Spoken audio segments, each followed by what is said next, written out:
काशीपुर के युवा संवाद कार्यक्रम के 12वें दिन स्टूडियो पहुंचे किसान कांग्रेस के महानगर अध्यक्ष एवं समाजसेवी शशांक सिंह से सलाहकार संपादक अनुराग गंगोला ने विभिन्न मुद्दों पर बातचीत की। किसान कांग्रेस के महानगर अध्यक्ष शशांक सिंह ने कहा कि भाजपा सरकार हर मोर्चे पर फ्लॉप हुई है। आज आलम यह है कि देश के अन्नदाता अपने खेतों को छोड़कर पिछले 11 महीनों से बॉर्डर पर धरना देने को मजबूर है। किसानों का दर्द यदि किसी ने समझा है तो वह केवल कांग्रेस पार्टी है।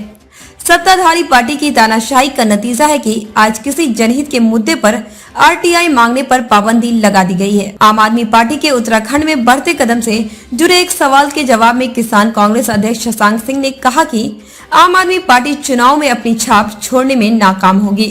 उनकी नजर में आम आदमी पार्टी टक्कर में नहीं है। 2022 के चुनाव में जीतने वाले विधायक की क्या खूबियां होनी चाहिए पूछे जाने पर शशांक सिंह ने कहा कि सबसे पहले तो वह शिक्षित हो, हर वर्ग समुदाय को साथ लेकर चले, जनहित के मुद्दों पर पार्टी लाइन से ऊपर उठकर काम करने वाला हो।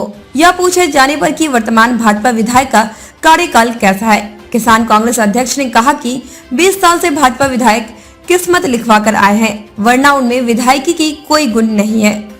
उन्होंने कहा कि एक बार उन्होंने विधायक से पूछा कि उनकी विधानसभा का दायरा क्या है, तो वह कुछ भी नहीं बता सके। काशीपुर कांग्रेस में गुटबाजी के सवाल पर शशांक सिंह ने कहा कि कांग्रेस में कोई गुटबाजी का प्रश्न नहीं है। उन्होंने यह जरूर माना कि टिकट की दावेदारी तक कुछ गुटबाजी हावी रहती है, लेकिन हाईकमान जिसे टिकट देती है पूरी पार्टी पूरे मनयोग से उसे चुनाव लड़ाती है। उन्होंने 2022 के चुनाव में कांग्रेस का परचम लहराने का दावा भी किया। प्राइम काशीपुर के इस कार्यक्रम को देखते रहिए, आज रफ्तार में कल अखबार में। प्राइम काशीपुर के युवा संवाद कार्यक्रम में आज हमारे साथ हैं किसान कांग्रेस के महानगर अध्यक्ष शशांक सिंह।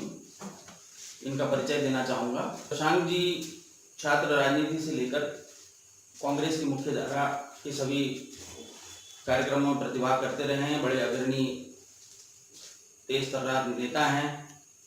चूँकि किसान खेती बाड़ी से भी इनका गहरा ताल्लुक है। इससे पहले ये किसान कांग्रेस के जिला उपाध्यक्ष रहे उधम सिंह नगर के। उससे पहले ये यूथ कांग्रेस के स्टेट कोऑर्डिनेटर रहे। तो मैं स्टूडियो में आप प्राइम काशीपुर के स्टूडियो में इनका स्वागत करता हूँ।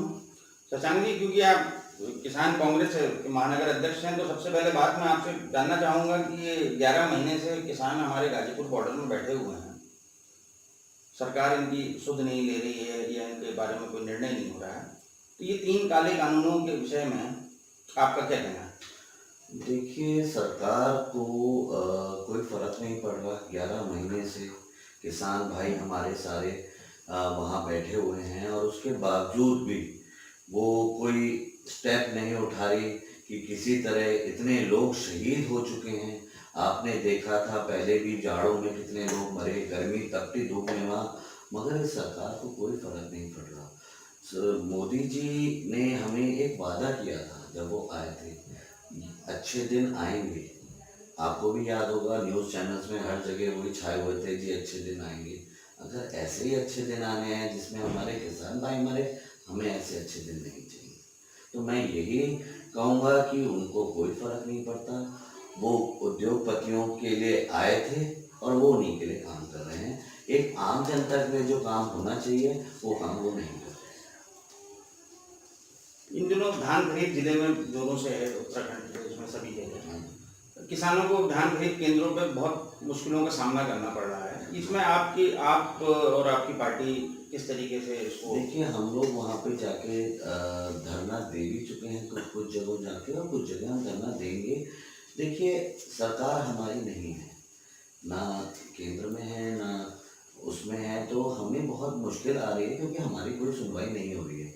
बट हाँ, ज़रूर हम लोग मरते दम तक किसानों के लिए लड़ते रहेंगे और हम उनको सही हक जो उनकी फसल का है हम उसको दिलवाने की पूरी कोशिश करेंगे। गन्ना किसानों का भी चीनी मिलों पर लंबे समय से बकाया चल रहा है, इसके बारे में आपने कोई रणनीति बनाई है या पार्टी की ओर से कोई आपको आदेश प्राप्त है? पार्टी की तरफ से कई बार आदेश आए हैं कि देखिए, मेरे को भी ज़्यादा समय नहीं हुआ, आपको भी जैसे कि पता है जी। हाँ, तो मेरे इस बारे में, क्योंकि उससे पहले आदेश आए हों तो मैं नहीं कह सकता। हाल फिलहाल में कोई आदेश नहीं आए, बट हाँ, हम लोगों को ये सूचना ज़रूर मिली है कि अब हमें आगे इसके लिए लड़ाई लड़नी है। देखिए, गन्ना का मैं आपको बताऊं कि देखिए सीधी सी बात यह है कि सरकार हर जगह से अपना इंटरफेरेंस खत्म करती जा रही है, हर चीज़ प्राइवेटाइज कर रही है। तो जिम्मेदारी जो एक सरकार को लेनी चाहिए वो नहीं ले पा रही। वो तो ये सोच रहे हैं कि शॉर्टकट तरीका हम अपनाएं, अरे प्राइवेट करो, अपनी जिम्मेदारी से हटो, अपना ऐश मारो, पैसा तो हम पे आना ही है। तो देखिए वो चीज़ नहीं चल पाएगी सरकार में। ये सरकार बहुत मतलब मैं क्या बताऊं कि मतलब जो चीज़ें हमने कभी जिंदगी में नहीं सोची थी कि तो हर चीज़ प्राइवेटाइज। दूसरा गन्नों का ये है कि पैसे मिलने चाहिए लोगों का, कितने करोड़ों का छोड़िए, अगर पूरा देश का लगाया जाए तो अरबों का पैसा है जो सरकार ने करना है, मगर सरकार को में भी कोई फर्क नहीं पड़ रहा। किसान मरते जा रहे हैं। अभी लास्ट 1 साल की रिपोर्ट देख रहा था, 10,000 से ऊपर किसानों ने आत्महत्या करी है। तो उसके बावजूद भी सरकार को कोई फर्क नहीं पड़ा और वो आज भी किसानों को दबाने की पूरी कोशिश कर रही है। कोई उन्हें फर्क नहीं पड़ रहा कि किसानों को हम किस तरह से उन्हें राहत दें।